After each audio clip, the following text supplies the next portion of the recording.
প্রিয় শিক্ষার্থীরা, আজকে আমরা শিখব ভর কেন্দ্র কি এবং ভর কেন্দ্র সম্পর্কিত কতিপয় ঘটনা ব্যাখ্যা করার চেষ্টা করব। ভর কেন্দ্র হচ্ছে কোনো বস্তুর সেই বিন্দু যে বিন্দুতে বস্তুটার সমস্ত ভর কেন্দ্রীভূত আছে বলে ধরে নেওয়া হয়। সেই বিন্দুটাকে বলা হয় বস্তুটার ভর কেন্দ্র। এই বিন্দুটাকে অনেক সময় বস্তুটার ভারসাম্য বিন্দু বা ব্যালেন্সিং পয়েন্ট বলা হয়।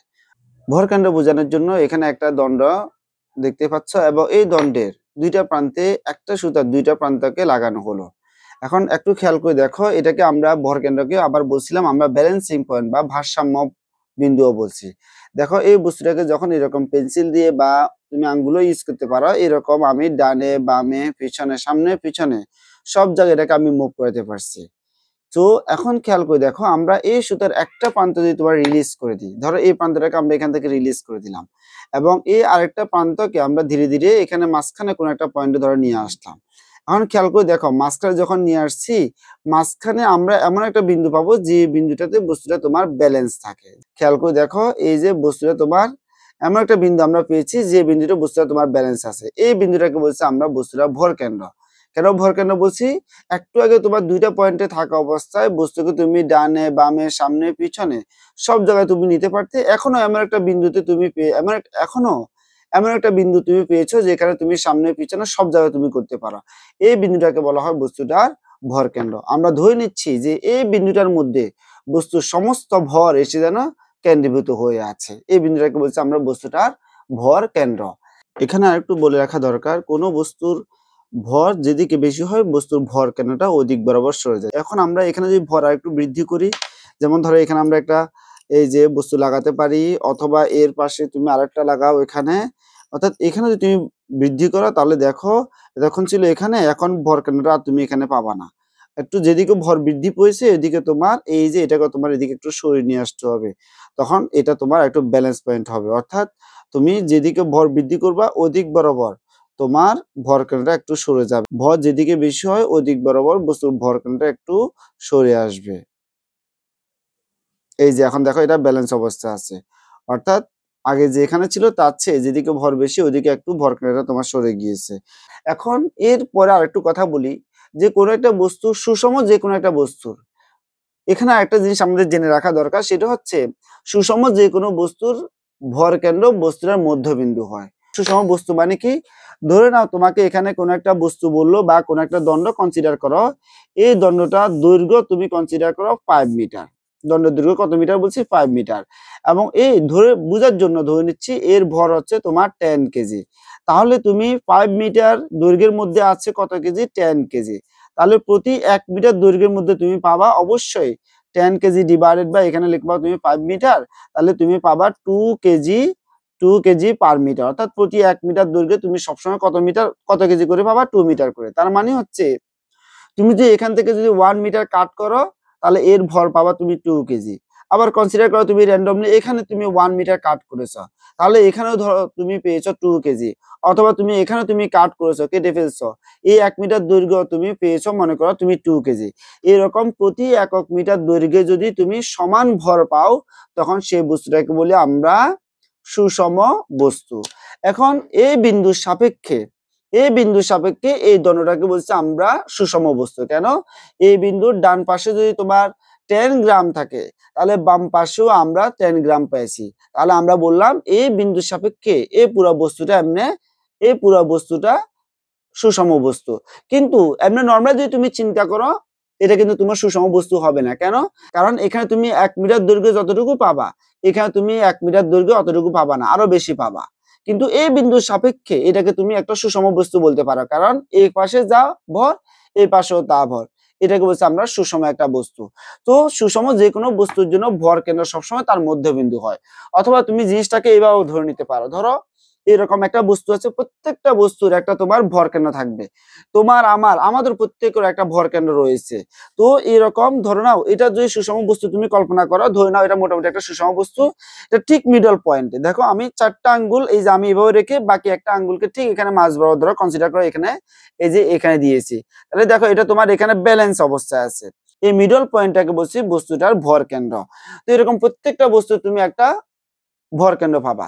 এখানে আরেকটা জিনিস ইন্টারেস্টিং ব্যাপার হচ্ছে, তোমরা জেনে হয়তো আশ্চর্যান্বিত হবে যে কোনো বস্তুকে ডিসপ্লেস করার জন্য অর্থাৎ একটা পজিশন থেকে আরেকটা পজিশনে তোমার নিয়ে যাওয়ার জন্য বস্তুর এই ভর কেন্দ্রের উপর বল প্রয়োগ করতে হয়, অথবা এই ভর কেন্দ্র বরাবর বলের একটা উপাংশ থাকতে হয়। যেমন ধরো আমরা যখন বলি, ধরো এখানে কোনো একটা বস্তুকে রাখলাম এইরকম কোন একটা তলে, আমরা বললাম বস্তুর উপর কনসিডার করা 10 নিউটন ফোর্স অ্যাপ্লাই করেছি। আসলে আমরা যদিও বলছি বস্তুর উপর বল প্রয়োগ করেছি, আসলে বস্তুর উপর বল প্রয়োগ করে নাই, বস্তুটার এই যে ভর কেন্দ্রের উপর মূলত আমরা বলটা প্রয়োগ করেছি, যার কারণে বস্তু তোমার এই যে এক জায়গা থেকে তোমার আরেক জায়গায় তোমার সরে যাবে। যেমন ধরো এই বস্তুটা, এই বস্তু ধরো তুমি এই যে এই বরাবর ধরো তুমি বল প্রয়োগ করো, এই বরাবর বল প্রয়োগ করলে দেখো যেহেতু তোমার ভর কেন্দ্র বরাবর কোনো উপাংশ নাই, সেজন্য বস্তুটা তোমার সরে যাচ্ছে না। কিন্তু তুমি যদি এরকম এখন এই যে ভর কেন্দ্র বরাবর যদি বল প্রয়োগ করো, তাহলে দেখো বস্তুটা তোমার তার জায়গা চেঞ্জ করে ফেলছে। সো কোনো বস্তুকে তার অবস্থান পরিবর্তন করানোর জন্য ভর কেন্দ্র বরাবর বল প্রয়োগ করতে হবে, অথবা তোমার বলের একটা উপাংশ ভর কেন্দ্র বরাবর থাকতে হবে, তখনই কেবল কোনো একটা বস্তু ডিসপ্লেস হবে, তার পজিশন চেঞ্জ করবে। আরেকটা এক্সাম্পল তুমি দেখতে পারো, যেহেতু প্রত্যেকটা বস্তু একটা ভর কেন্দ্র থাকে, তো মানুষের ভর কেন্দ্রটা আসলে থাকে কোথায়? তো এটা মনে রাখবা, মানুষের ভর কেন্দ্র হচ্ছে মানুষের নাভি থেকে 2 থেকে 3 সেন্টিমিটার উপরে থাকে। ভর কেন্দ্রটা 2 থেকে 3 সেন্টিমিটার উপরে থাকে। সো এখন একটা জিনিস খেয়াল করে দেখো, আসলে আমরা কোনো, যেমন ধরো তোমাকে চেয়ারে বসানো হলো, তুমি চেয়ার থেকে উঠো কিভাবে? আমি তোমার উপর দুইটা কন্ডিশনে আরোপ করব, তুমি দেখবে তুমি চেয়ার থেকে জীবনে উঠতে পারবে না। যেমন কিভাবে সেটা একটু খেয়াল করে দেখো। তো এটা যদি কোনো মানুষ হয়, তাহলে এই মানুষের ভর কেন্দ্র হচ্ছে তার নাভি থেকে 2 থেকে 3 সেন্টিমিটার উপরে, এটা হচ্ছে তার ভর কেন্দ্র। তো খেয়াল করে দেখো, তো যখন তুমি এখানে কোনো চেয়ারে সোজা হয়ে বসবা, তুমি যে এক্স্যাক্টলি এরকম সোজা হয়ে থাকো এবং পাকে তুমি এক্স্যাক্টলি এরকম এইভাবে এখন যেখানে দেখানো হয়েছে এইভাবে রাখো। তোমাকে বললাম এখন তুমি তোমার এই ঘাটটাকে, তোমার এই পুরো বডিকে এখানে সিটে যেভাবে দেখানো হয়েছে এরকম তুমি বাঁকা করতে পারবা না। আবার এই পাকেও তুমি পিছনের দিকে নিয়ে যেতে পারবা না। দুইটা কন্ডিশন, একটা হচ্ছে তোমার এই পুরো বডি এরকম স্ট্রেট থাকবে, আর এই পাকে তুমি ভিতরের দিকে নিয়ে যেতে পারবা না। তাহলে তুমি নিজে ট্রাই করে দেখতে পারো, তুমি জীবনে এই চেয়ার থেকে উঠতে পারবা না। কিন্তু আমরা উঠার সময় তাহলে কোন কাজটা করি? আমরা প্রথমে কি করি? পাকে এরকম পিছনের দিকে নিয়ে যায়, পাকে পিছনের দিকে নিয়ে যায়, ঘাড়কে একটু সামনের দিকে নিয়ে আসে। তাহলে হয় কি, পা দিয়ে আমরা নিচের দিকে বল প্রয়োগ করি, পা দিয়ে আমরা নিচের দিকে বল প্রয়োগ করি, পা দিয়ে যখন নিচের দিকে বল প্রয়োগ করি, ভূমি আমাদেরকে প্রতিক্রিয়া স্বরূপ উপর দিকে একটা বল প্রয়োগ করে। এই যে ভূমি যখন প্রতিক্রিয়া স্বরূপ উপর দিকে বল প্রয়োগ করে, যেহেতু আমরা আমাদের বডিকে একটু সামনের দিকে নিয়ে আসছি, এই যে ভর কেন্দ্র বরাবর উপর দিকে বলটা প্রয়োগ হচ্ছে, যার কারণে আমরা এই চেয়ার থেকে উঠতে পারি। অর্থাৎ ভর কেন্দ্র বরাবর বল প্রয়োগ হলে আমরা কেবল সেখান থেকে ডিসপ্লেস হতে পারি।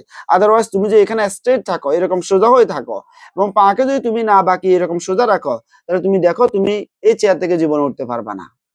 Clear body? অর্থাৎ এটাই প্রমাণ হয় যে, অর্থাৎ কোনো বস্তুর ভর কেন্দ্রের উপর বল প্রয়োগ না করলে বস্তু কখনো তার পজিশন চেঞ্জ করবে না, অর্থাৎ ডিসপ্লেস হবে না।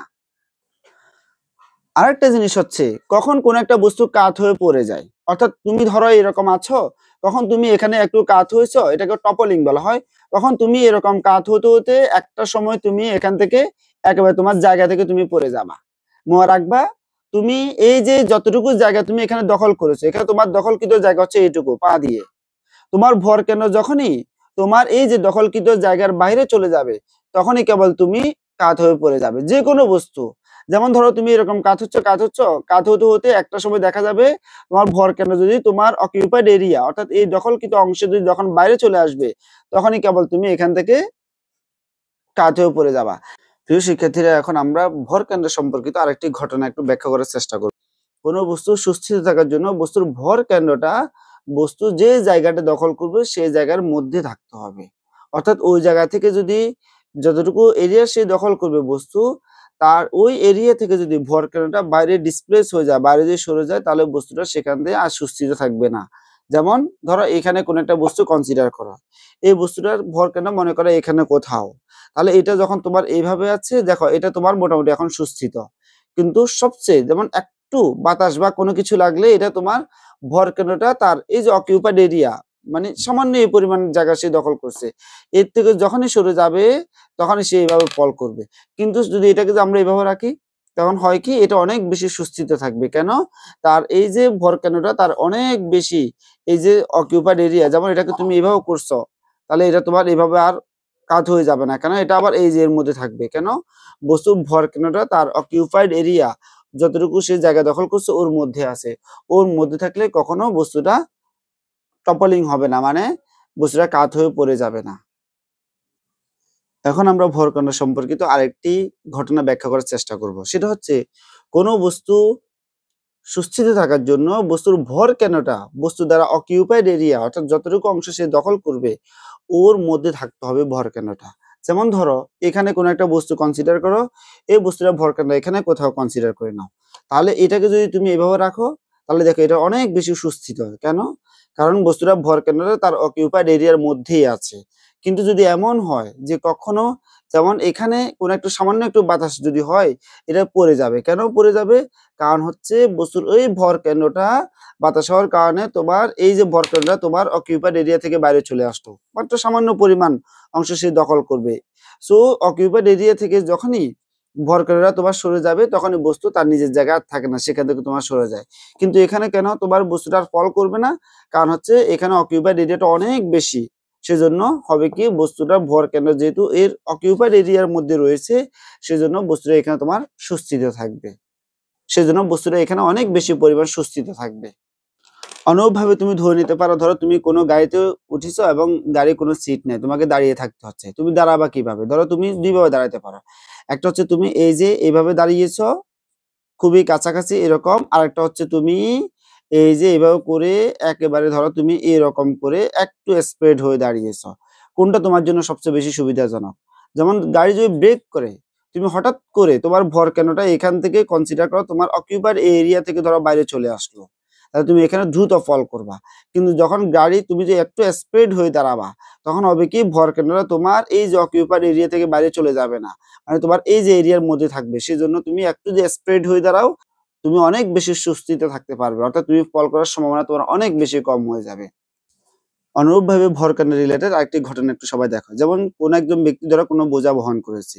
সো বোঝা যখন বহন করেছে তখন যেহেতু এইদিকে ভরটা একটু বেশি, সো সে যদি স্ট্রেট একেবারে সোজা হয়ে থাকে তাহলে অবশ্যই আমরা একটু আগে তোমাদেরকে বললাম ভর যেদিকে বেশি হয় সেদিকে ভর কেন্দ্র একটু সরে যায়, তাহলে সে আর হাঁটতে পারবে না।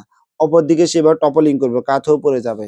কিন্তু যখন সে এরকম একটু বাঁকা হয়ে গেল তার মানে ভর কেন্দ্রটা এখন তার এই যে এদিকে যেহেতু বাঁকা হয়ে গেছে ভর কেন্দ্রটা এখন এই যে এই দিক বরাবর তার দখলকৃত এরিয়ার মধ্যে থাকবে, সেজন্য সে আর পড়বে না।